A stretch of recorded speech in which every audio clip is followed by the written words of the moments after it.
Hello everyone. Once again welcome you all in the online lectures, and we are talking about a term that is Umplong. Umplong is nothing but when the organic reactions will be consisting of a reversal of characteristics reactivity of an atom or group. Then there is inversion of such type of polarization of the function group. This is also called as a symmetrization, or it is also called as a dipole inversion or charge affinity inversion. But to avoid the confusion of the meaning of this term, the Seebeck used the term that is Umplong. So in last lecture we discussed about the various acyl anion equivalents.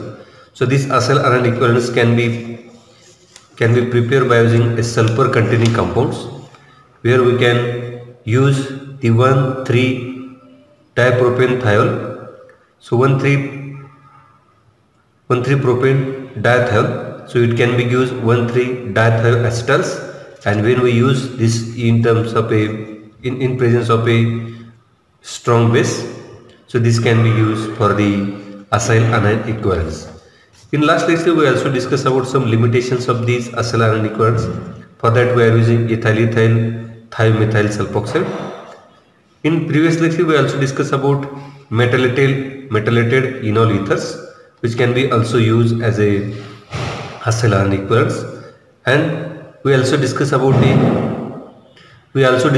a ketene dithioacetals and alkylidene dithions as a acyl anion equivalents. Now in this lecture we will be discuss about a beta acyl carbanion equivalents. So these beta acyl carbanion equivalents can be prepared by using the molecule like this. It is called as a 1-propane thiols. It is called as a 1-propane thiols. And when these 1-propane thiols when treated with two molecules of base, that is N-butyl lithium, in presence of THF and very low temperature, so what it gives? It gives removal of 2 protons, and it gives a 2 electrons which are localized over the 4 atoms, right? So this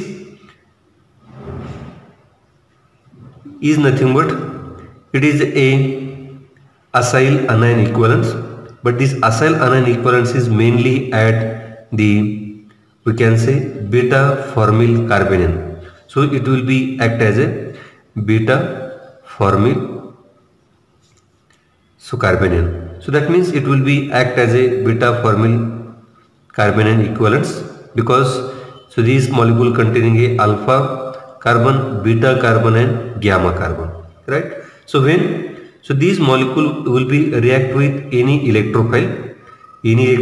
Generally if we treat these molecule with suppose alkylating agent NC6H13Br, so it will be mainly reacts at gamma carbon, because it having alpha, beta and gamma carbon. So what it gives?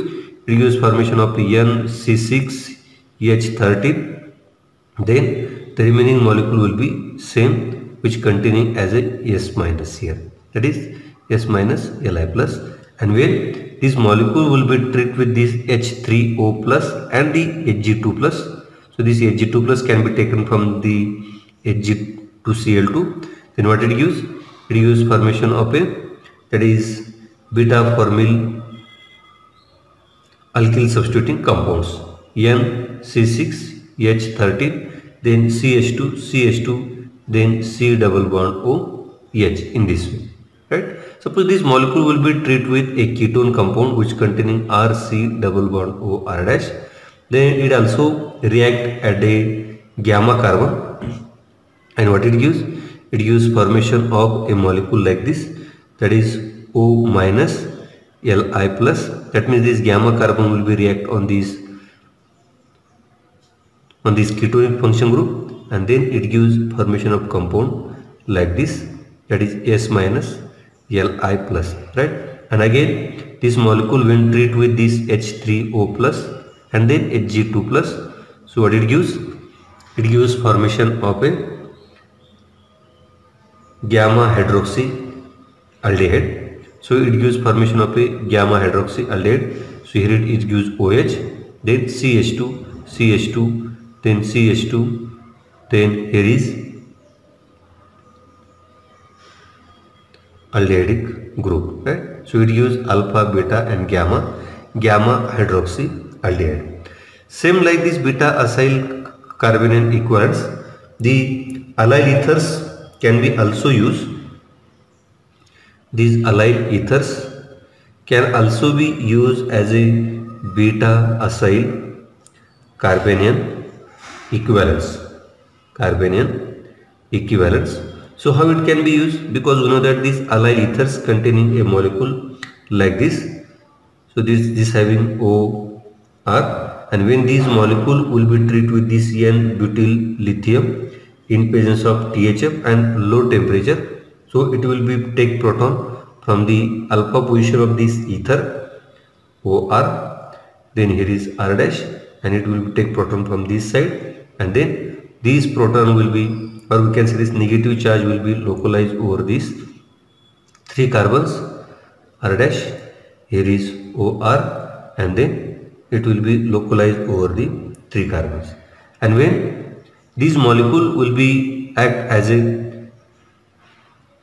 beta acyl carbanion equivalents, so it will be act as a beta acyl carbanion equivalents in this way, right? And when this molecule will be treated with, any alkylating agent R dash X, so it gives formation of a R double dash, then CH2, then CH double bond, here is R dash, here is OR. And when this molecule will be treated with this H3O plus, it gives formation of a such type of ketone. So it gives formation of a such type of ketones. So this is the simple example, that means allyl ethers can be also used as a beta acyl carbanion equivalents. Let us take one more example on these allyl ethers. Suppose we have such type of ether. So this is a ether.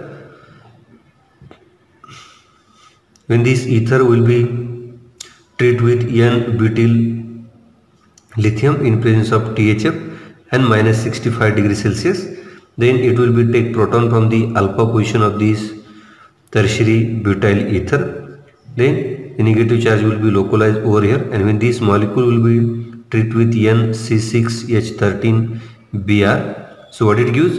It gives formation of NC6H13, then CH2, then here is double bond, and then here is tertiary butyl ether, right?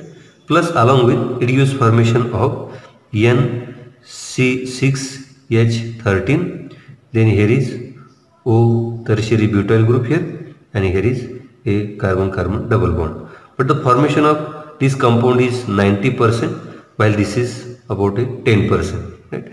And when this molecule will be treated with this H3O plus, it gives formation of NC6H13, then CH2, C double bond O H. It gives formation of a such type of aldehydes.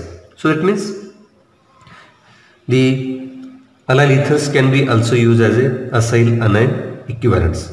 Same like the aliphatic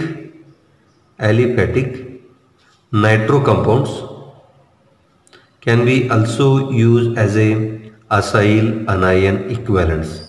How this can be used as a acyl anion equivalents? Let us see here. Suppose we have a nitro compound in this way, NO2.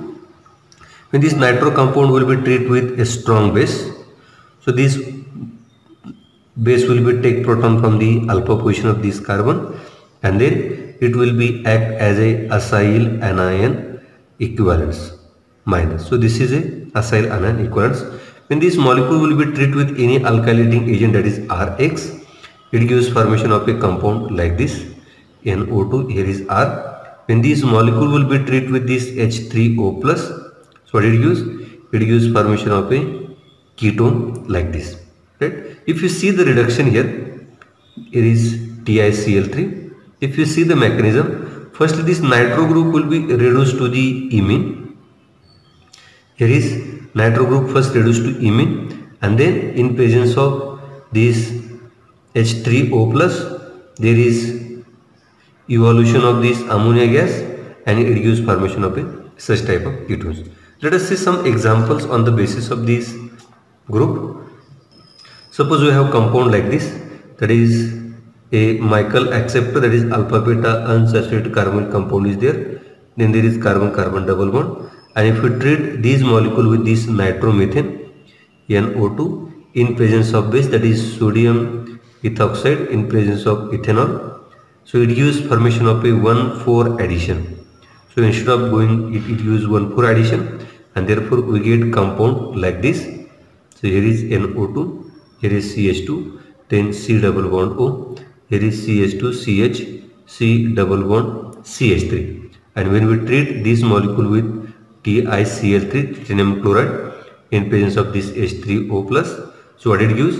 It gives formation of a ketone here, along with remaining molecule will be same here, right? But in presence of base, that is NaOH and ethanol, in presence of NaOH and ethanol, it undergoes cyclization and it gives formation of a compound like this, that is alpha beta unsaturated compound, along with remaining molecule will be same here in this way, right? So that means if we take simple this nitromethane, suppose we take this nitroethane, it gives formation of this acyl anion equivalent. But if we take this nitromethane, that is CH3NO2, then in presence of base, it gives formation of CH2NO2 minus, and it will be act as a formyl anion equivalence.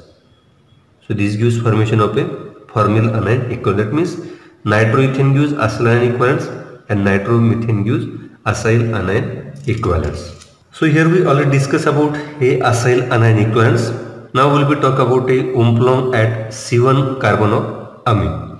We know that if suppose there is amine, suppose there is such type of amine, so the normal condition it having a delta negative charge, but it having a delta positive charge. So this is called as a normal reactivity of amine. But if we are doing Umplong, then what it gives? It gives formation of negative charge at this carbon, and it is called as a Umplong, and we have to prepare such type of Umplong.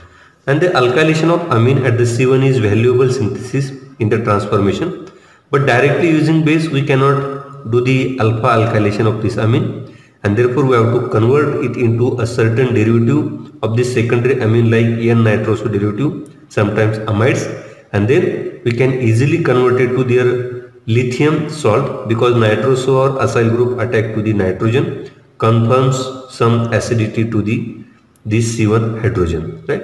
So that means we have to convert these amine it into certain derivative so that it can give a alpha alkylation of this amine. So here we see some examples. Suppose this amine having a molecule, and if we convert it into a certain derivative, suppose this is a alpha carbon and we have to do alkylation at the alpha carbon, therefore we have to convert this amine into certain derivative. How we can convert? That means if we introducing X group here, then it is called as a derivative of amine, and this X group is nothing but, that means it may be a amide or it may be a nitroso compound, so that in presence of base, that is lithium diisopropyl amine and THF, it will be take the proton at the alpha carbon of this amine, then it gives formation of a compound like this, that is Li, and then it will be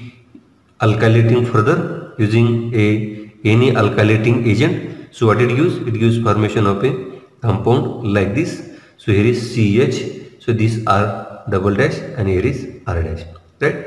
And then further, in the further synthesis, you can remove this X group and it will be convert it into a original amine. That means we are doing the alpha alkylation at the amine in this way, right? Let us take example, or suppose we are using other methods to use for the aliphatic nitro compounds. Suppose we have nitro compound like this NO2, and then instead of taking amines, if we take the nitro group and then further reducing the nitro group into amine, that means we are taking two molecules of these in presence of THF and minus 60 degrees Celsius. So firstly it will be gives formation of a molecule like this, and then we are alkylating this molecule with any alkylating agent, that is, suppose this is alkylating agent, and secondly if we treat this molecule with this H3O plus, then it gives formation of a nitro group, that is alkylating nitro group, and further reduction using any strong reducing agent, that is LAH, or sometimes tin in HCl, we can convert it into amines in this way, NH2. Right? That means there are two methods for the alkylation of the amine at alpha position, as we have to convert the derivative of amide, or by taking a starting compound as a nitro compound and then further reduce to the amine. So this is called as a Umplong of the alpha carbon of the amine. Then vinyl sulfide can be also used as a acyl anion equivalence. It can be also used as a acyl anion equivalent. How it can be used? Suppose this is a vinyl sulfide, right? When we treat this molecule with this secondary butyl lithium, then in presence of THF and very low temperature minus 78 degrees Celsius, so what it gives? It gives lithiated vinyl sulfide at this position, and then it will be act as these acyl anion equivalents, right? That means if we treat this compound with any alkylating agent, C8H13Br, so what it gives? It will be alkylate at the alpha carbon of this vinyl sulfide, and then further if we treat this molecule with this Hg2 plus in presence of aqueous methyl cyanide, then it gives formation of a NC8H17 C double bond O CH3. That means this vinyl sulfide will be act as a acyl anion equivalence. So in general we can say that if the molecule containing a substitution X, then there is a alkyl chain will be like this. Then we know that there is carbon 1, 2, 3, 4, 5, 6, 7, 8 or something else. Then here we know that this A carbon will be nucleophilic, this is electrophilic, here is nucleophilic, electrophilic, nucleophilic, electrophilic, nucleophilic, electrophilic, right? So this is called as a normal reactivity. But if we are doing Umplong, then in Umplong we can say that the reactivity will be changed. That means the carbon 1, 2, 3, 4, 5, 6, 7 and something else.